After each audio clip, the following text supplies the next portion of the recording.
This episode of the Cine Papis is dedicated to our loved ones, some who are still here and those who are no longer with us, especially our alebrijes. Mike's Didi, Jamie's Garfield, and my Romeo who crossed the Rainbow Bridge this weekend. Thank you, Romeo, for nearly a decade of love and friendship.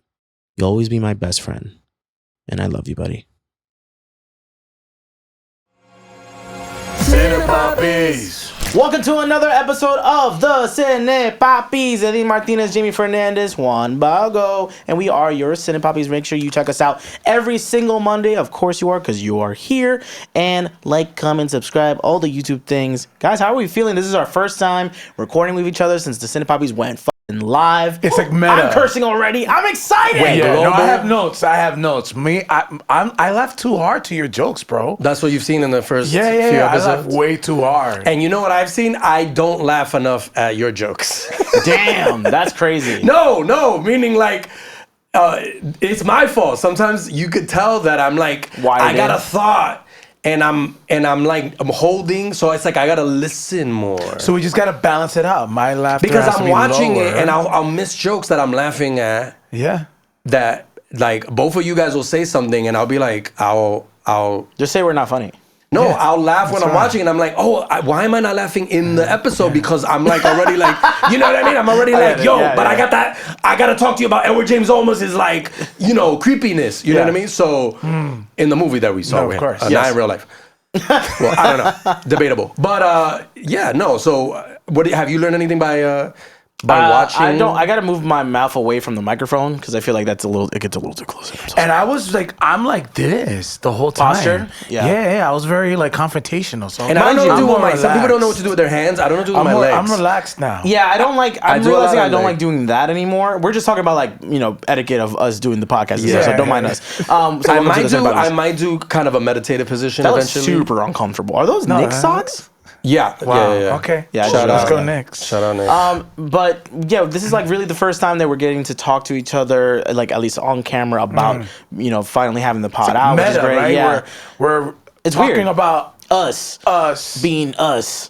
Yeah, we're not on Facebook yet though. So what do No, you mean not by yet, meta? yeah, What do you yeah. mean by meta? But it's funny, right? Because We just posted on Insta and yeah, okay. I've been editing the episodes, and then like I'll hear Jamie do a joke like this, and I go fuck every time because I'm like, damn, why did I not see that coming? Every time. It has been fun editing though, because then and Jamie's been on top of like make sure we'll get on the notes. Mike's been on top of. I'm on top. He is on top there, and then Mike's been making sure that I figured. we get all the promo going on, and it's been great. It's been fun. Yeah, it's been great. It's our baby. It is our baby. baby.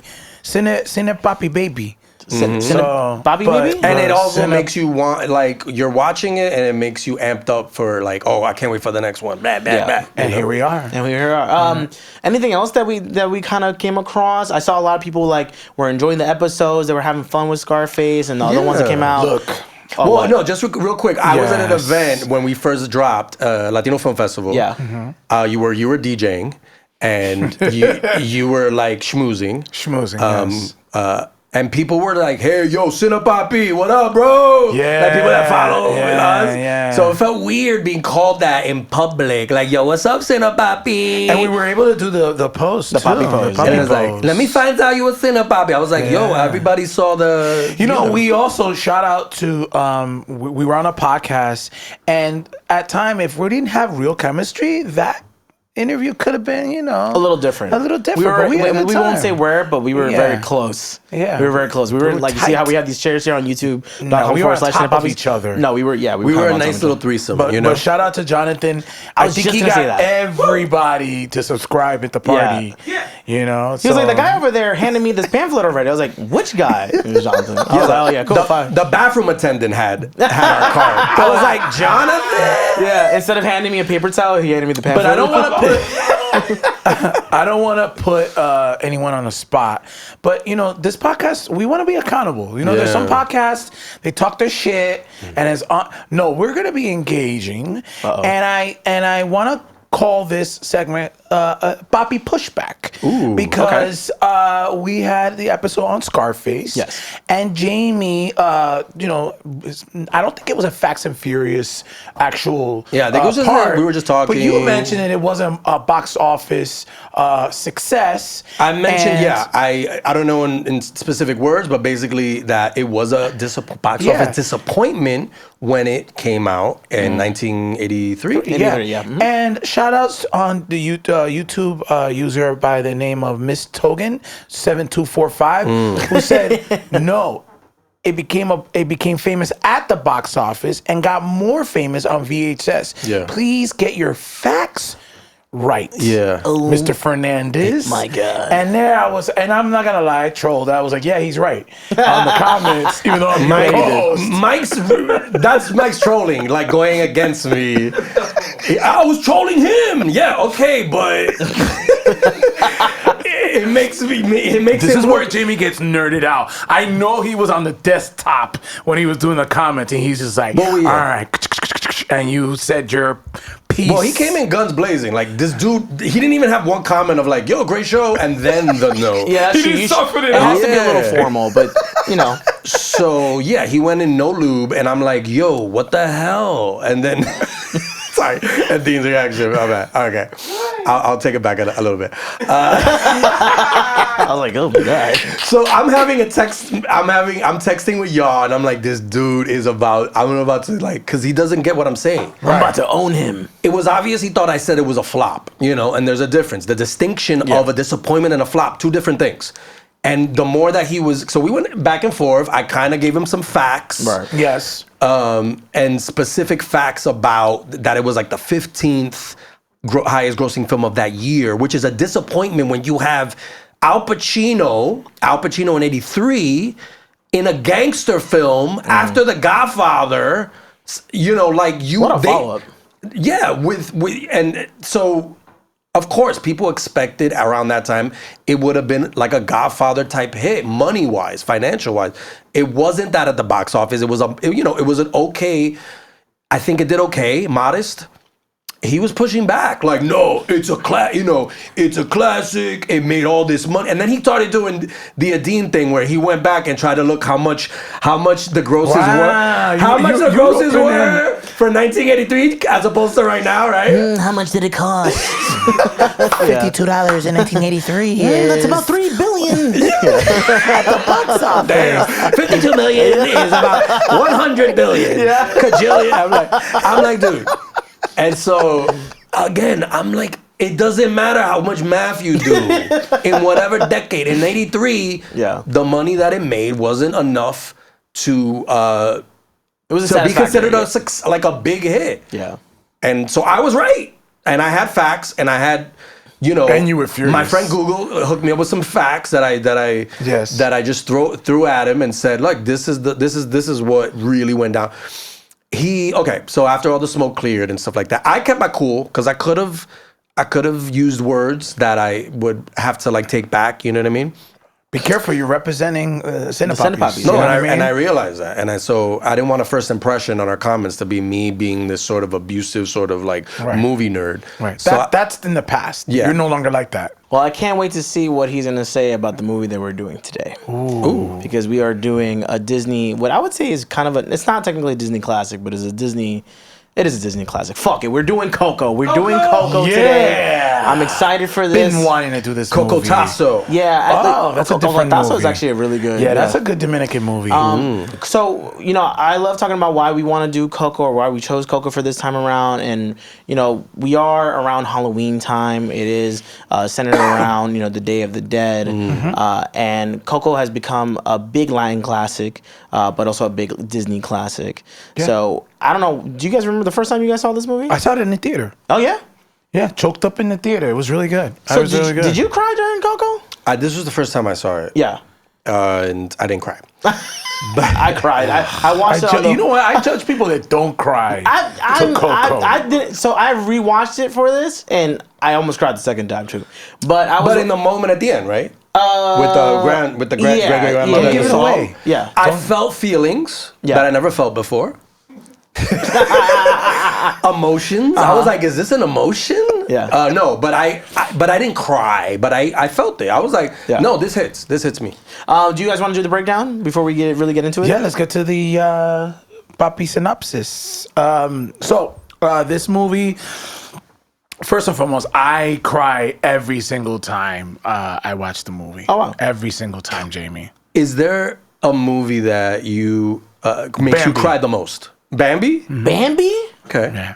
I don't Especially understand. as a dad now. In the beginning, I get it. when they killed him off. Spoiler. Spoiler. There's a Latino in Bambi, and we might cover. Thumper was half Argentinian. I thought he was half Puerto Rican. So this movie is based in Mexico, and it's about a family that makes shoes. And there's this kid named Miguel who you could tell in the beginning is all about music. You see the hierarchy of the family and how it's multi-generational. They're making shoes, but you're seeing this 12-year-old Miguel who has this feeling for music and more specifically the guitar. You from the beginning you notice that he's not really being open about it because the family, for whatever particular reason, is not about music. And they're in the town, there's a sort of a contest that they're doing where you get to play music and the family is completely against it. Like there's just a strong pushback. But his spirit, especially there's a part where he's shoe shining a client and he's a part of mariachi and he's like, bro, you gotta go for it. If music is your thing, you gotta go ahead and you gotta do it. That's when the grandma comes in and she's right away, you could tell like, okay, there's something triggering her that she's upset about this kid talking about doing music that's forbidden from the family. Real quick, I was in the beginning, I was kind of confused about how many great grandparents. Right. I was like, is this the great grandmom or is this the great grandma or is this the regular grandma? So well, yeah, no, I was a little confused. Then I got it as it went on. Yeah, so it's Miguel, his parents, then the mother, the grandma, and then there's Coco, right? Who is like she must be like 102. With my eyes, I think she's like 102. Yeah. And you could tell again that it's before the day, the Dia de la Muerte. Am I saying that correctly? Dia de la Muerte. So, anyways, so Miguel, this kid is driven to play, and he had a guitar.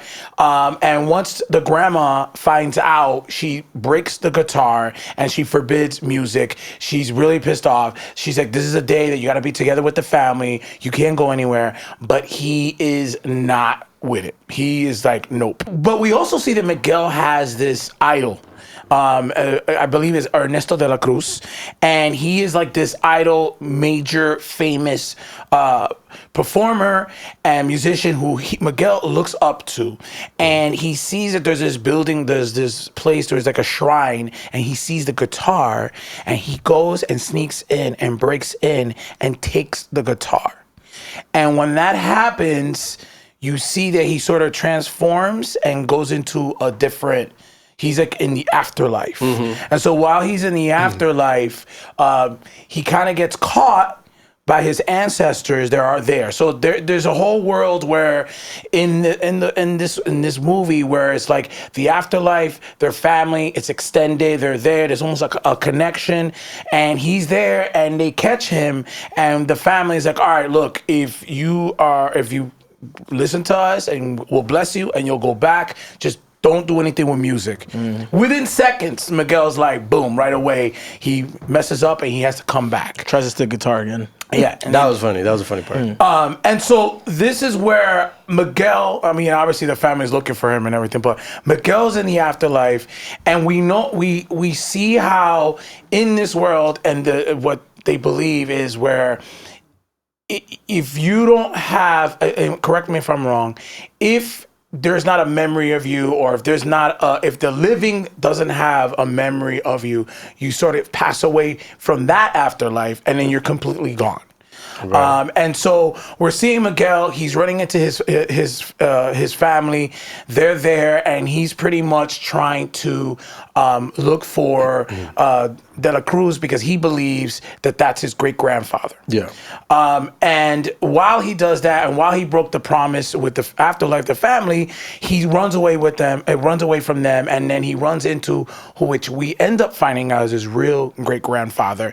But this guy, because there's no one like that's have memory of him, which is Coco, he's trying to partner up with Miguel so that he can get a way to extend his existence in the afterlife. And we don't find out it's the real great grandfather until Later on. That is a kind of a reveal later in the movie, Right. and you're like, okay, oh shit. So throughout this whole time, you're seeing that he's got this love for music, even in the afterlife, because they feel like that his great grandfather just ditched him, like they ditched Coco, and that he went off for music. He chose music over his family. So there's always been this thing where they have really not been a part of music because they feel like the great grandfather kind of broke the trust because he went off. They didn't know what the truth was. So while they're going ahead and while he's trying to impress who he thinks is his great grandfather, Ernesto, he then starts to discover the truth, which is that Ernesto is not his great grandfather. In fact, Ernesto killed his great-grandfather, and that is the real reason why his great-grandfather never returned back to the family. That was like it's a kids movie, but I was like, oh, Yeah, okay, it's really he deep. murdered him. Okay, There was a lot of fun foreshadowing We're going around there? that too. Yeah. Like it was like letting us know that was gonna happen. Like even when they were showing a scene of Ernesto, I think it was with a priest and getting poisoned, and then in reality it was Hector. Right. but my little nephew's like, what does murder mean? Yeah. And I'm like, thanks, Disney. He kind of but it's funny. He kind of did that. And he was like, "Oh, I did all the stunts myself, and he really did do that. That was the crazy part. For him. Yeah. So there's so obviously we're seeing Miguel's real great grandfather and him going out trying to get Ernesto to pretty much confront, and then the family, and they finally convinced the family that it was really his great grandfather. But obviously Ernesto is cutthroat, and he ain't gonna try to get revealed. So there's a moment in time where he's there and he tries to kill his great grandfather, and then he tries to kill Miguel himself. But they get saved, and then they get to a point where the main event is where because Ernesto has this annual thing where he has his concert and he allows individuals to perform.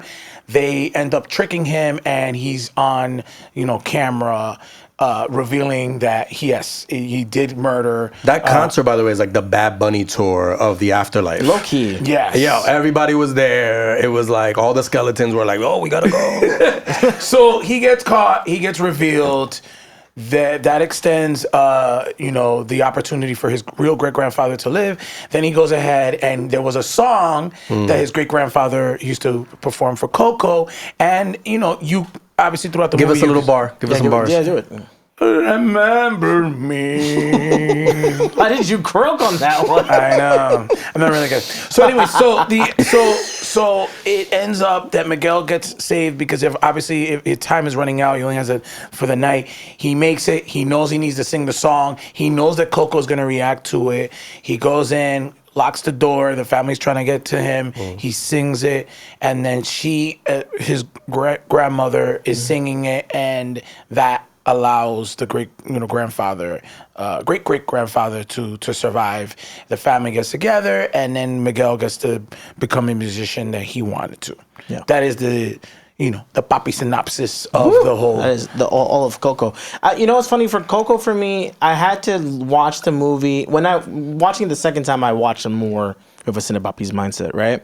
And I hated myself a little bit because I was breaking all the logic or trying to understand a lot of the logic. Yeah. But also, it also made me wonder about the traditions of los Días de los Muertos. Yes. I was just like, dang, if you don't have a picture of yourself, I guess it's kind of over. But it's really just any type of memory. That's where that kind of helped me out. Yeah. And all the ofrendas and all that stuff, I was just like, dang, I don't know what kind of traditions. I don't know what if you guys have any traditions from. First of all, I'm your imagining family. you doing this with like a blackboard and like all these I like was trying to understand formulas it. I was like, and equations. Okay, but that guy killed who? Yeah, and right. He killed what? And then Coco. But who killed JFK? So like, I don't know. I don't know. So It's like like, if there's huh. a memory, then you go away from that afterlife until there's another afterlife. The visual aspects of all that was really cool with the leaves and stuff, and the scanner. But that shit made me mad sad because I was like, damn, imagine all the people who don't have that, and then they're kind of like just taken away from the actual real world because of that. I appreciated Coco because of that cultural part of understanding it. So it was great how they mainstream it in the sense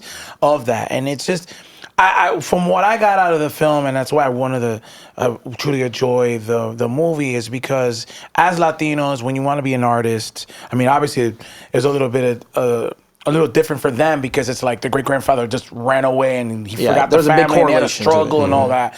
But as a Latino, where our family don't want us to support us when we're artists, it really dug deep that his spirit was so strong that he wanted to be an artist, that he actually full circle revealed the truth of the family and that the great-great-grandfather never ran away, but he got murdered. So I feel like that was one thing that I got out of it, and it was just so awesome the way they did it. I really enjoyed the film. Was that how it was for you guys by any chance? When like being artists and coming up as artists in a Latino household? Like for me, gracefully, my parents were not like harsh on me about it. Mm-hmm. They were like, if you're gonna do it, you gotta do it full-fledged in a sense. Like go get, like I got my bachelor's in film and whatever. Like they were like, at least get a degree or make sure you are monetizing. And so that was a big one for me. Were they ever like harsh on y'all when it comes to that stuff? Not harsh, but I think there's always that element of like, even if you did something, you filmed something or did something creative, hey, check it out, look what we did with, and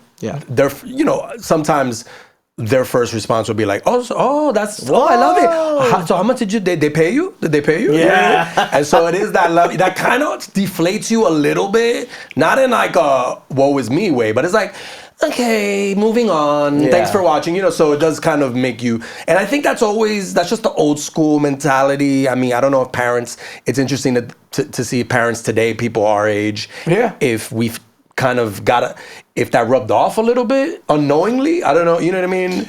Or maybe you're like, I want to, as, well, you still have a super, you still have, your kids are super young, but as they get older, I'm curious to see like how you would feel if you would kind of be like, wait a minute, I'm kind of giving them similar reactions to like that my father gave me or my parents gave me, and I didn't even realize it, or maybe or your own version of that. Well, the thing about me was like for when I was younger, like I was not lost, but I didn't know what I really wanted to do until I started doing some stuff independently. I was like, like I really enjoy doing this. My parents were just like, yo, just have think of the future. Think of the future. So I think once I was doing, you were like, what? Like a sci-fi film? So it wasn't until I'm gonna edit this later, and I'm gonna be like, fuck.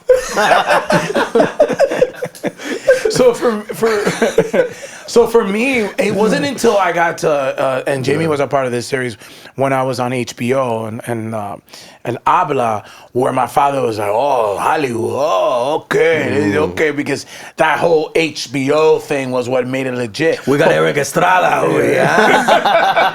When's the next season of Chips? Huh? You're like, pa, that's really dated reference, but full circle again, like full circle. My son, you could tell he's some type of artist.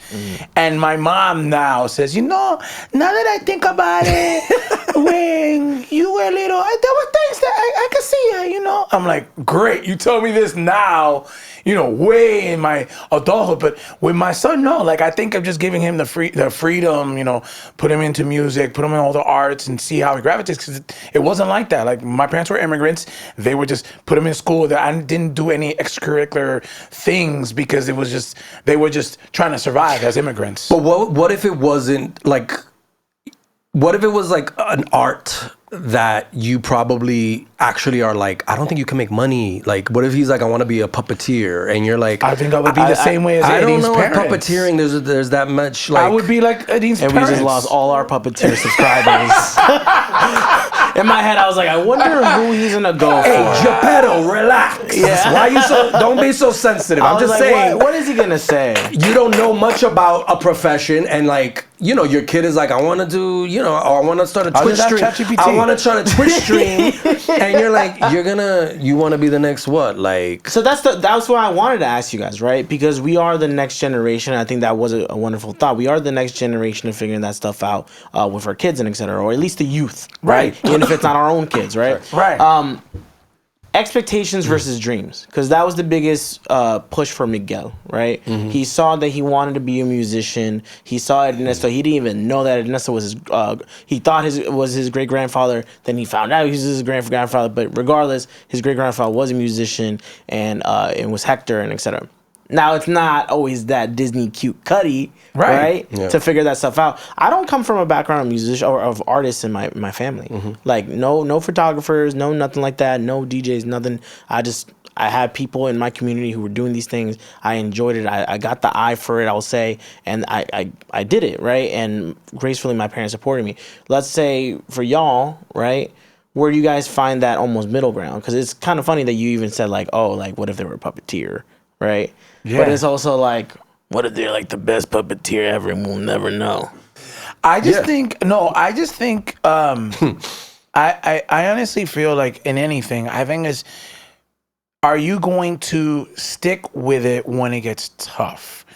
Because I think I love that a lot of times, and you know, when we first met and we were in this space, you could tell there were people that were doing it because they're like, oh, okay, I can get popular or I can do stuff. And then the moment there's a little bit of confrontation or like, you know, there's a wall, they're like, yo, where did they go? So for me as a parent, I'm just gonna be like, if you're with it, you gotta put in your hours and you gotta put in stuff, because you also have to explore too. If you're an artist, you gotta find what you start, you may not end, but if you do have the drive and you're consistent and you discover, that's one thing.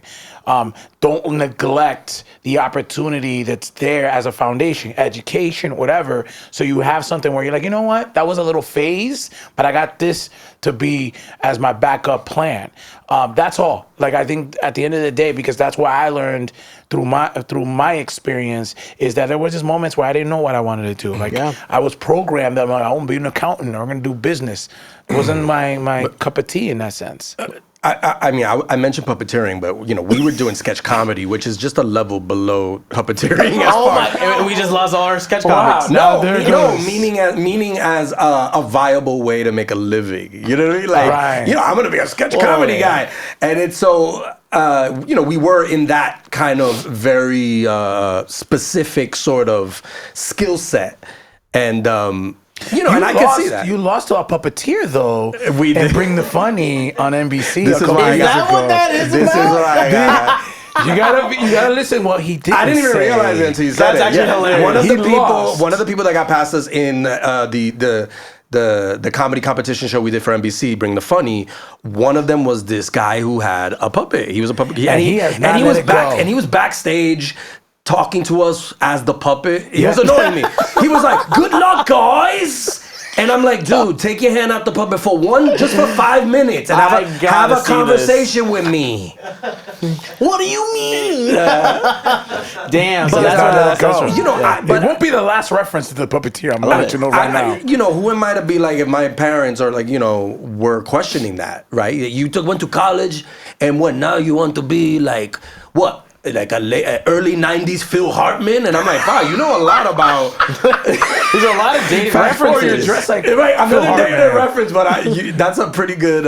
It's a pretty good cast member you got there. You got a little knowledge there, very specific. But so yeah, it's almost like there is that, like, I understand where you're coming from, but let me try this, let me fail at it, and then let me try to like dust myself off if I have to, you know. Another thing about Coco for me was the alebrijes, which is basically their spirit guide or their animal guides. I don't know if you guys have had pets, have a current pet. I have a dog named Romeo. I have a dog named Didi. Oh, Didi? How old is Didi? 4. My Romeo is 13 years old. Ooh, he's an why don't old we, man. do a little disco? It's cute. Hook it up. And I was thinking about that. I'm not gonna lie, that was a moment for me that like that Coco got a little sentimental because I'm like, damn, this dog gonna die one day. And that's exactly how my mind goes. And I was like, oh, but that's like kind of nice to see, because I think actually the day before the Day of the Dead is where the pets come first. I think that's how that tradition goes, which is really cool, right? And it made me wonder. I don't know if you've had any previous pets or anything like that. You had a cat? He still talks about to this day. I had 2 cats. I had a cat named Puchita, and she fell out my 4th floor window. Oh my God! She survived, but all her legs were broken, and my parents put her to sleep. But fair, yeah. And so if I see her, she's gonna have quite a limp in the afterlife. But my main, like my cat that I had through my cat Garfield, who I had through my important years, like my teen years. When he died, it was very much a tragic. He was like crying. Aww. And like choked on his own vomit. It was very dramatic. Oh my God. Very like Like in the middle of the living room, right? In the middle of the living room, and so it was like I went through it. This? You still have a little. No, I had the Boys the Men is so hard to say goodbye on loop. Yeah, I was really going through it, man. and so yeah, I get it. Like the pet aspect of it does hit you a little Which is bit. funny because, like, obviously in the movie, Dante is like just like a goofy ass dog, but the whole time it's his guide for and his savior and Miguel's savior at some certain points of the movie. But yeah, And they even say it takes many forms. Yes, exactly. A character says that in the movie. but that's also like kind of I don't know if that's like a Fast and Furious for you, but that's also like the way they're made, the colors and everything is like an art form that was done in the 1930s, particularly about the pets for the Let me just cross that out. Yeah. But that part hit me hard because of knowing my. I've had my dog since 2016, so I'm just like, dang, like obviously having to think about that, but also because my mom passed away a couple years back, I was like, she loved that dog, she loved Romeo, so I'm like, that's a nice way to kind of think about it, to be Disney positive about things, but. I don't know if there's anything else, but I don't know. Disney positive? That sounds like something a doctor would tell you. Like, you see, we got the test back and you're Disney positive. Oh my God, you got the test back. Yeah, like that's it. I don't know if you guys want to get into the Facts and Furious. Let's get into the Facts and Furious. Yeah! Hey now. Thanks for coming back. Okay. Coco incorporated different Mexican musical genres. It's a very musical. So true, yeah. It's a very musical film. I don't know if we're really hitting that point. And those include a lot of genres I never heard of before, but it's like huapango, jarocho, ranchera. Also my favorite dipping sauce for buffalo wings. Yes. Embaladas, inspired by the classics of the golden era of Mexican cinema. That's fire. And that was another thing. I really like when they showed the highlights of the character that he looked up to, Ernest. Yeah, It was in black and white, and the animation style in the black and white. And they're trying to like recreate like an old school movie in black and white. It really was like a cool. It was just visually like a visual feast, as they say. And we were talking about Dante. Yes, and that was actually a later inclusion. The inclusion of Dante. The character and his personality started after seeing. So this is where I was telling you the breed of this dog is really hard to pronounce. It starts with an X. Try it. I don't even know how to pronounce X to start a word. Try it. Exoloitzcuintlos. It's We're definitely on the YouTube. But I'll spell it. It's like XOLOITZCUINTLS. But I feel like EXO is like so. So, okay. Soli what? So it's Quinteles, yeah. XOXO. Okay. You got it. We trust you. You got it. Anyway, his skin, lack of teeth, and even certain movements were inspired by real Zolos. Oh, actually, so that's the short name. You should have started with that. All that struggle, solos. Can we edit? I'm just gonna put like for time codes. Edit. That's so The good. first 12 seconds from when I started. Okay. Oh, that's good. The real-time realization just made that 20 times better. No, please. Continue. Okay, so marigolds play an important part in the film. Yes. They're the only living plants that you see in the land of the dead. Whoa, okay. I didn't even think about that. Do you want to know why? Yes, please tell us why. The filmmakers, they learned that marigolds play a huge role in Dia de los Muertos, guiding the spirit of a loved one home. Wow. Okay. That's cute. That's deep. So if you want to get shorty some flowers with a story behind it, I recommend some. I don't know if, what am I looking at? I recommend some marigold. I don't know if that's the one I'd go with. I don't know. Just do roses. Just do roses. Shorty, I know you're depressed about your hamster dying, but Here's some marigold. here's some marigold, baby. And they are like a really beautiful flower too. So animation. Jamie, did you just see Coco? I'm not falling for this Coco shit again. Remember me. Any more?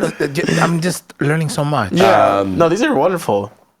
Yeah, there were 500 individual pieces of clothing created for the characters. So, Whoa. Damn, that's a lot. this is all the characters that were in the party in the Land of the Dead. Yes. The Bad Bunny concert party type thing. Okay. Animators spent time drawing in real life sessions with Mexican folkloric dancers. That's so crazy. The details. Yeah, animators, they really don't get enough props. But the people working props also don't get enough props. But I saw that coming. I knew it. I was like, as soon as he said props. Eddin was like, it's coming. It's coming. There goes the And joke. it's gone. Yeah. And actually, surprisingly, it took 6 years for Pixar to produce this film. Yeah, Christ. man. The team had been working on it since September 2011, Okay. and this movie came out in 2017. So in comparison, the same team worked for 4 years on Toy Story 3. And you know those Toy Stories take forever to make. People are always like, when's the next one coming out? It takes like 8 years. Like, you know what I mean? Like, so shout out to Pixar because they're doing work. Yeah, when I was watching it, because the first time I watched it was on a bus ride from New York to Boston on my phone. I was watching it on an actual like 44-inch TV, and I was like, "Damn, the details of this shit is amazing." I forgot that these movies look so crazy cool. Yeah, I'm not even surprised. That level of detail. Not an official Facts and Furious, but I do remember the conversation when the movie became a success. Is that I believe they didn't really put that much money in marketing, and it was a very heavy in word of mouth that the movie became very successful, because a lot of times, you know, the whole like Latino films, but then when it tried to come to marketing, but the movie resonated so much that the word of mouth made it very successful, the movie, without the high, you know, ton of money putting in behind marketing. Right. So, I mean, Pixar, you know, like just the name Pixar, people are going to be like, wait, what? What's going on? And then you got to grab them by the... Yeah. Okay. The character of, just a couple more real quick ones. Character of Ernesto de la Cruz was conceived with the idea that he was a contemporary of famous Mexican singers, actors like Jorge Negrete, Pedro Infante, and Javier Solis. My first thing was first thing was Vicente Fernandez. That's the one I thought that too. know. Yeah, I thought so too.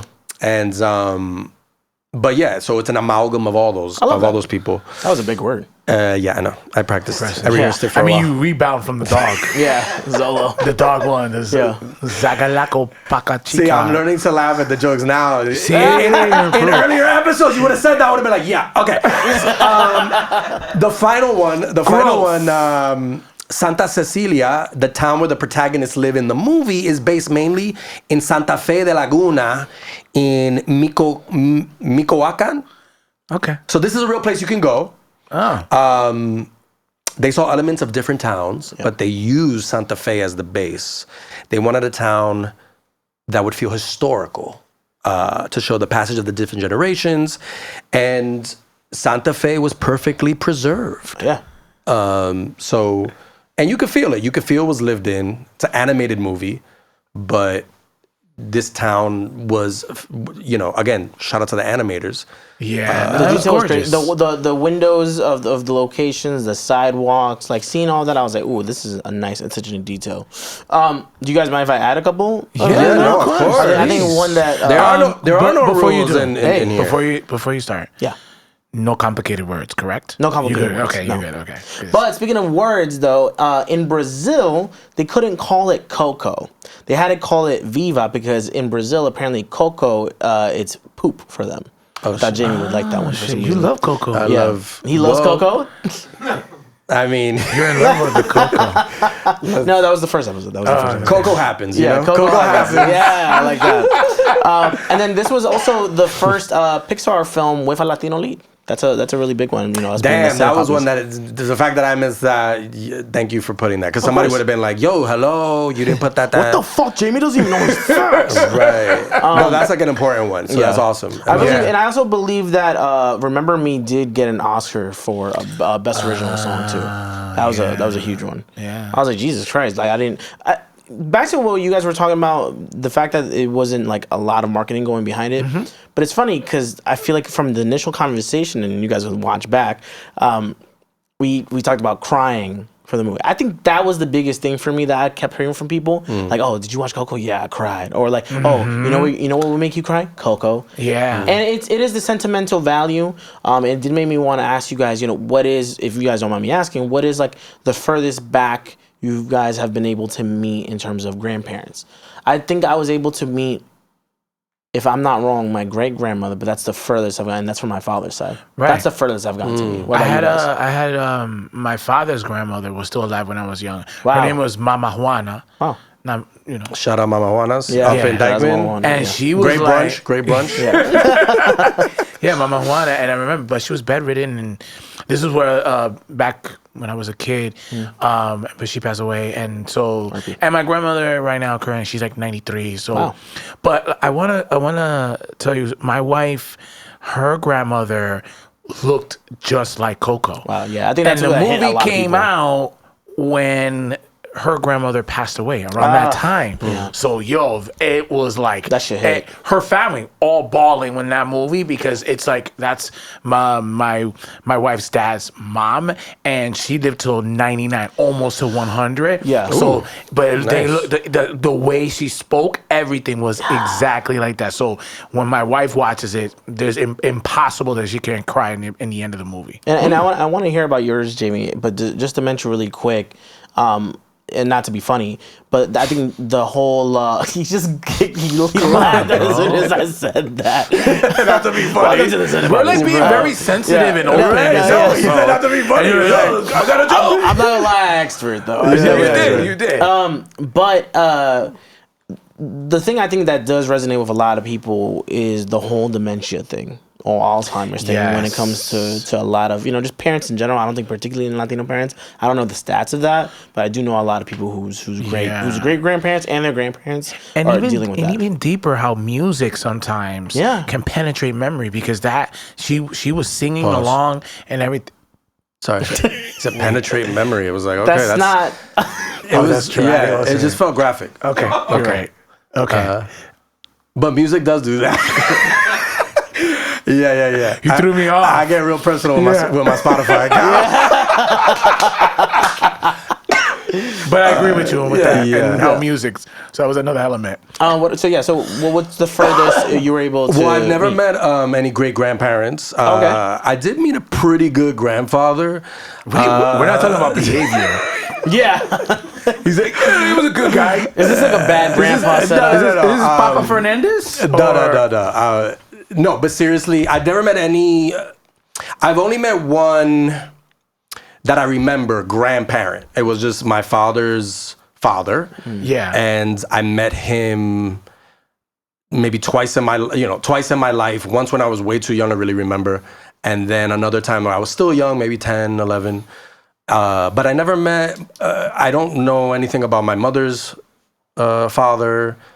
And I never really got to know my father's mother. So that completely X's out any other grandparent lineage. I know nothing about. That is fascinating. I never had really any grandparents growing up. So it's interesting to see like my nieces and nephews, because, you know, my mother, my father, right. And I see their, you know, are a big part of their lives.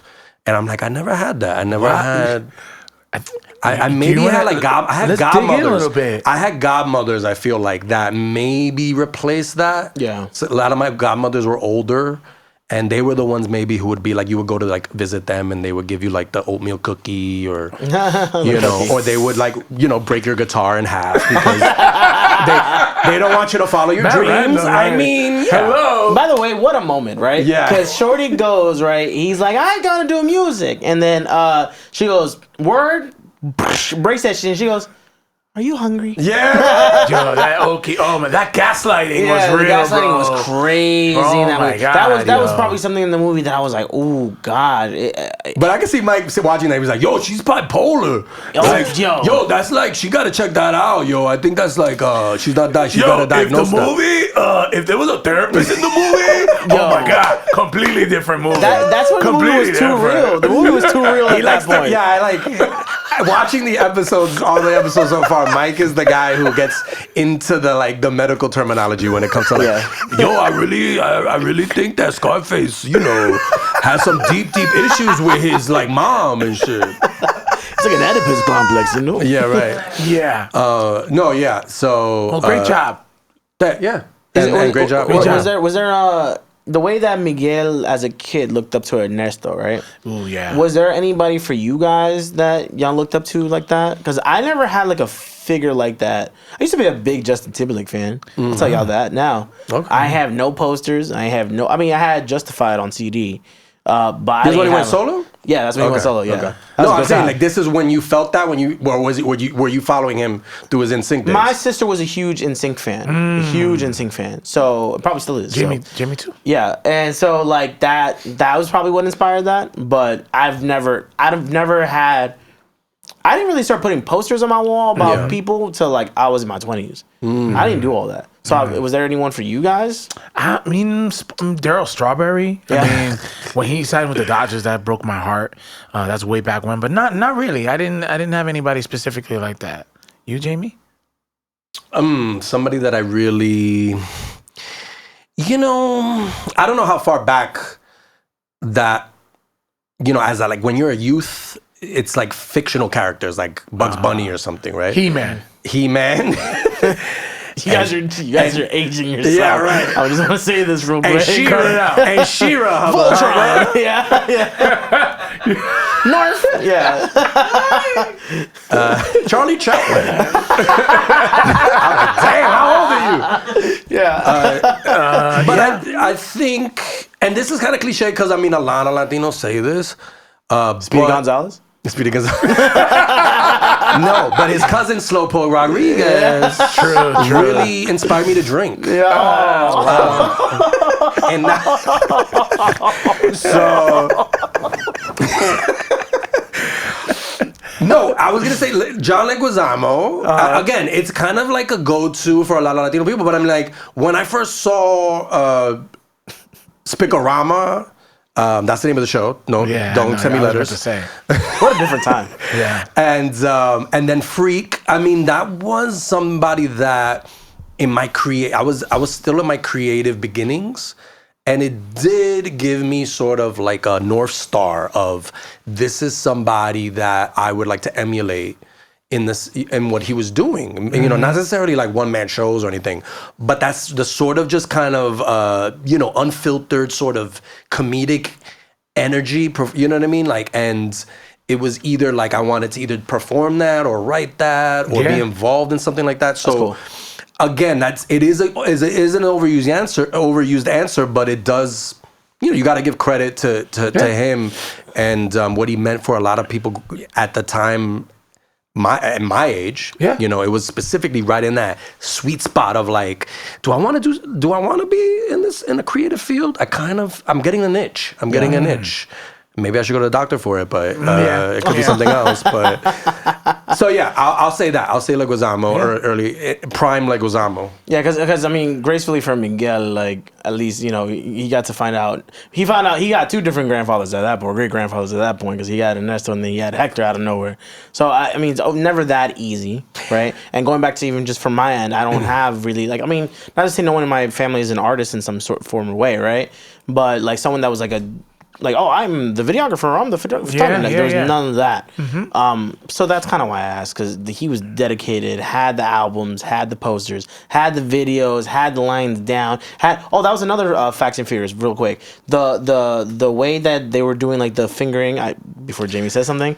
I'm gonna let him out when it comes to the guitar chords and everything like that, it was actually like accurate. If you see it on his hands, like he was doing like proper chords. That was when I skipped because I felt like okay, we're saying too much, but now that it does apply here, I think that's great. That's how you're justifying that you didn't cover that. Well, I just don't want to. I didn't know how to tackle the fingering aspect of it. He couldn't come up with a joke for us, so he was like, "Never mind, we're gonna skip that one." I don't have a joke for this one. We're going to the next Before one. we get into our segments, a part of this movie that I really liked was sort of the plot twist that it took. You know, I didn't really expect the switcheroo. I mean, there was a certain point that I was kind of like, maybe this could be it, but I didn't think the movie was gonna take me on the sort of the different parts of the story that it did. I thought it would just kind of be like he goes in the afterlife, we have some funny, interesting stuff, he needs to get this and come back with this. But there were, when you find out not only that his real relative is Hector, also the song, the twist of like the song that he loves so much, the Remember song was originally written by Hector, and it was for his daughter, which is Coco. So the layers of that, like peeling away the layers, it wasn't the whole thing of like, because in the beginning of the movie, they do give you the little bit of backstory, right? Yeah. And so basically the musician leaves his family so he can, for the world. He leaves his family for the world. He wants to just perform for the world. And then when it went back, when you find out this revelation, and that song wasn't written for the world because it was the hit. It was written for his daughter after all. You know what I mean? So it does tie in together, and I love that. And so I credit to the screenwriters because I do think good twist. Yeah, it was a good twist. Good twist. And it just, I know you were saying there were some things that you were trying to, as far as like I'll get into that. Yeah. But that's more the technical stuff of like the world and everything. But really with the characters, I really loved how they wrote that. And we could get into our unpopular opinions, which for me, it's like, again, I was trying not to be so Disney-fied for everything that was going on. Disney for positive, me. yeah. Yeah, Disney positive. And for me, for my unpopular opinion, it's very much like, it was weird with who, I don't know how the laws go with who comes back how when they're dead, right? Because Hector and other of Miguel's family members come back like looking like, yes, they're skeletons and stuff, but they're like 30s, 40s or 40s, 50s. Right. But then you see Coco come through mad old. Yeah. I wonder how that works, and it made me think about the afterlife. Because let's say, and let's hope that I make it to a older age, right? So like we got some episodes to still we got some episodes. Yeah. Don't leave us now. We need you, man. We need you. And by older age, you guys are what? Got it. Yeah. Damn it, Jamie. He got us. Yeah. Don't make this Disney negative. Steamboat Willie. No, but getting to that, right? It's like, dang, does that mean if I believe in the afterlife and everything like that, right? Does that mean I'm gonna be like 80 years old, skeleton-wise and all that? Yeah, that's and I'm gonna true. move 80? Do I want that? That's because true. Ernesto and all of them also kind of passed away young. First of all, the bell falling on him is crazy. Yeah. I'm not gonna lie. Again, more dark. Harsh There's death. the murder. There's death. Yeah, There's just like harsh accidental death. bell death. Yeah. It's a lot of there. And that's just from somebody enjoying the shit out of his performance. I don't know. What age would you guys want to be at in the afterlife? Kill me now. Yeah? Now? Yeah. So we just kill each other? I like. No. I think I would want to go a little older. I like 31, but I don't want to. Yeah, no, I mean, I don't want to get. Yeah, I don't want to get to Coco's age and be down there. Like, she couldn't even walk. She was walking by that point. Well, she was walking, but like, she was like walking. I did. She wasn't New York walking. Yeah. No. It's and how do you think Hector feels? It's like, oh, my daughter. Oh, you didn't. Oh, she came here at 99 years old. That's where that was kind of weird for me. I don't really know how to deal with this. Yeah. She's like older than me. Because she couldn't Yeah. come back as a child. Right. Like, can you get anxiety in the afterlife? I would have anxiety. I'd be like, I don't know how to deal with my 99-year-old daughter. Like, she has to go to the bathroom every 5 minutes. That's where it was messed up for me. I was like, dang, I have to think Disney positive, but then I'm putting logic behind stuff, and I'm like, ooh, this is kind of weird, right? The way the aging and all that goes. Yeah. So yeah. My unpopular opinion is like nobody could have snitched and told the truth of what happened in the afterlife about Ernesto. So that was the thing. I thought no one's gonna give a shit. Right. No one's gonna care. Do you think Ernesto's estate is gonna be like, oh yeah, let's let people run with this narrative? No, they're gonna leave it like that because they're making so much money from the all the afterlife. royalties Right. in the real life. In the real life, they're making so much money in the royalties. They're not gonna give a fuck about the fact that he killed somebody. He has the hit song. It's under his name. His copyright. Like it's too late now, unfortunately. Yeah. But Disney. Jamie, so do you have a unpopular opinion? A popular opinion? I have a couple. Oh, okay. But I'm going to get through them. I'm going to breeze through them. Okay. So one of them is that in a previous episode, Cine Papis episode, I mentioned that a lot of Latino projects that get greenlit are biopics. Yes. The true story of Selena. The true story of La Bamba. The story of Juan Bago. The story of Juan Bago. Yes, Don't sure, check, sure. again, don't check the Rotten Tomatoes on that. Yeah. And Now they're gonna check. don't check the score. Streisand effect. And that's throwing me off. Get back on track. The other like overused trope is that every Latino project is about family. Familia. When you're here, you're family. Like, it's overused more than in the Fast and Furious movies. Like, every project, and I get it. It's a positive thing. Don't get me wrong. Yeah. Like, I love seeing Latino families thrive in a lot of these movies, but it's overdone in the sense of like, it's the same abuela who's like, don't do that and don't do this. It's the same father who's like, don't do that and don't do this. But then it's the same ending to every story of like, hey, we're family, okay? That's what counts. And it's just, I've seen it before. I'll see it again. It's repetitive, you see it everywhere. There was a Blue Beetle was a superhero movie. I want to see a superhero movie, right? That movie, his family helped him defeat the villain. Superman doesn't bring his tia and his abuela and his mom. That's actually a really good fight Lex Luthor. Like, do the X-Men have like a family day at the mansion where all the family is like, this is my mom. This is where I got the healing factor from. So it's a double-edged sword. I love the positivity. It's better than having stereotypes. But lately I've seen it. It's just a lot of family stuff. We don't need it at all. We don't. Are you sure you have another one? We don't need the message of family all the time. And the second one is any thoughts on that? I don't know. Any thoughts on that? Okay. I like it. The second one is quick. The use of actual Spanish in this movie looks like you had a lot of white Pixar writers writing Spanish lines that they found on Google Translate. That's it's like, we got to put in a word here. We got to put in a Latino buzzword here. I know this was co-written by a Latino guy, but also, how fluent is he? Is he a Latino guy? It's like that. Miguel, you can't be doing that. Things are going to get really rough here in Mexico, mijo.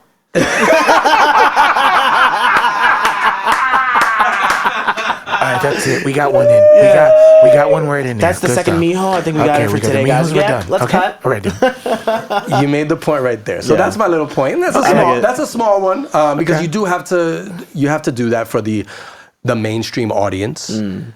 I mean, even the song, the Vicente Fernandez, guy in this movie would not sing a song in English like Remember Me, right? It would be more of a Latino. It would be a Spanish balada. So you do have to sort of do that to get everybody into the theater. But it still is a little bit like I've seen it so many times. Just I don't know. Just subtitle it all. Let's just do it all in Spanish and let's see what happens. No, Disney ain't gonna do that. No. But fun fact though, Facts and Furious, is that when you listen to, I was on my way here and I was listening to the Coco official album, and disc 1 is in English and disc 2 is in Spanish. So fun fact. So there you go, Jamie. Facts and Furious for that one.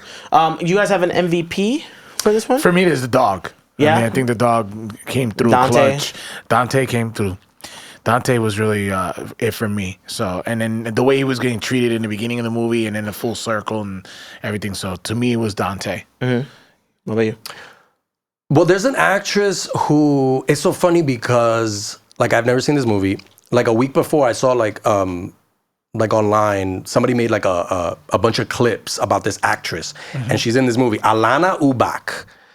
You've seen her. She's one of these actresses that you've seen in a lot of different things, and she's not a star or anything, but she has range. This girl got range because this clip package just showed her playing all these different types of characters. Wow. And in this, she's playing Mama Imelda. Okay. But you've seen her, she was in Sister Act 2. She's been in the movie Waiting. She was in Meet the Fockers. She was the Latina housekeeper that Ben Stiller grew up with. And he was like, hey, baby. She has this. Can you show us a picture of her? I'll put it on the screen too. Yeah, she has this deep throaty sort of raspy. Why is that what you went with? No, I meant deep throaty. Oh no. I thought you meant the picture. No, the picture's fine. Yo, she's deep throaty. Yo, she's mad deep throaty. No, she has deep throaty. It's a very raspy, it's raspy. It's a mature, raspy voice. So, and then even with the song, she's a good singer too. I saw her perform this song, the song she performs here live in the Hollywood Bowl. Mm-hmm. Oh. So I'm gonna give her props as just an actress who's been on the fringes, a very sort of unheralded actress that's been doing it for a while, and a scene stealer. And she had a pretty good role, a big role in this, and she killed it. I thought, her voice is very just distinctive. So I want to give props to Alana Ubach. Mama Imelda was the character she played. Okay. And check her out, Okay. And she didn't pay me for this because I don't know her. This is a legitimate shout out to her. I was gonna say Mama Coco for my MVP, but I'm actually gonna say Miguel because Miguel did a thing that kids do and just didn't listen to his parents. Yeah. And without that, we had no plot acceleration. So thank you, Miguel. He was a very disciplined kid. Thank you for short film. Right. Yeah. Thank you for not listening to your grandparents and you know what? Almost messing everything up. I mean, he broke the family curse. Yeah. But then by getting cursed and then breaking the family curse, and now there's music in your family. So that's dope. What about the imposter of the week for y'all? I mean, for me, it's a no-brainer. I'll go first. It's Ernesto, Easy. faking the funk. Mm-hmm. You know what I mean? And it's to me, it was it goes to show you, and it's probably happened in real life in the industry where there's artists that do these things. And I think that's what struck a chord, too, that he was out there, and it's I can't... Struck a chord. I didn't even... Yeah, it's infectious! Ow! The music's been in him the whole time. Whose music? No. Whose music? What? The music. Damn. Jamie's face. Yo, Jamie's face. Yeah. Was why you confronting me? I was making a very poor joke. What are you, a YouTube commenter? Shit. I'm so sorry. Yes. What music, bro? Ernesto. Yes, yeah. That's it. Cooked. Yeah, I'm doubling down on that. Ernesto did some the murder revelation plot twist thingy. I wasn't expecting a straight poisoning. That was straight wild up, for our kids. Yeah, food poisoning. I'm really? Now, you don't think that's light for Disney? I feel like poisoning. Didn't Sleeping Beauty get poisoned technically? True. Disney has Disney likes to poison. Disney has a reputation. Still for that. harsh though. But they don't it's done, but nobody really verbalizes it. Here it was you murdered me? Yeah. And then it's you killed my husband? Yeah. So I was you're just saying the word, it makes it real. Yeah. So I agree with that. He was Benjamin Bratt was the voice, which didn't sound like him. He did have swag, and I think that's why, again, another thing with celebrity of even as a skeleton, he looked cool. He was like the coolest looking skeleton. He had like the chest, everything looked so. So it was easy to just fall into that trap of like, oh my god, but yeah, he was diabolical and imposter in that way. I'm gonna actually say the imposter of the week is Hector. Because this is my thing, right? Yeah. And this is me not being Disney positive again. I'm going to say it again. Why is it that you died, right?